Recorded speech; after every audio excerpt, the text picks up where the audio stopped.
Bonjour tout le monde, aujourd'hui on va présenter le cours de 3e AC. C'est un cours mathématique qui a le titre « Le repère dans le plan ».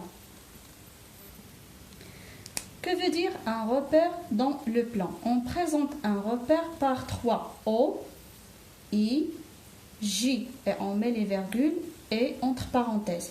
On dit c'est un repère orthonormé. Alors, que veut dire repère orthonormé? Un repère orthonormé, il vient de nom orthogonal. On le présente par deux axes. L'origine, c'est O, l'axe des abscisses, c'est X, et l'axe des ordonnées, c'est Y. On dit orthonormé, c'est-à-dire orthogonal. Ça, c'est l'axe des abscisses qu'on va les régler comme 1, 2, 3, 4, jusqu'à la fin. Et ici, 1, 2, 3, 4. On l'appelle repère orthonormé O, I, J. Alors, pourquoi on utilise ce repère O, I, J et on l'appelle orthonormé? Bien sûr, pour situer un point dans l'espace 2D. C'est pas 3D, non, c'est 2D parce qu'il y a seulement deux axes. On prend un exemple, c'est le point A par exemple.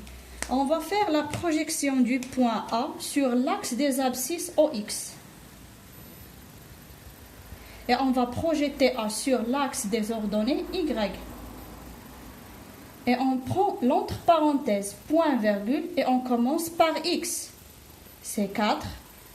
Et pour l'axe des Y, c'est 4. Alors le repère de point A, c'est 4 pour X et 4 pour Y. Un exemple d'application. J'ai montré 3 points et on va faire l'application de ces 3 points et la projection sur ce repère. On commence par A.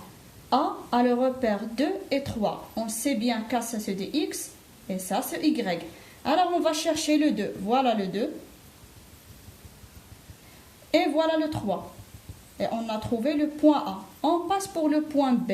Il a X qui est égal à 0 et Y qui est égal à 2. Alors X c'est 0, c'est ici, c'est le point O. Et pour Y c'est 2. Alors on vient ici et ça c'est le point B.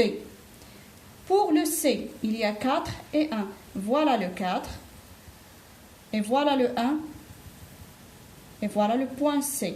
Et finalement, c'est le point D qui a 2, 0. 2 en X et 0 en J, c'est-à-dire l'axe Y. Alors, il sera sur l'axe des X et on va écrire le point D.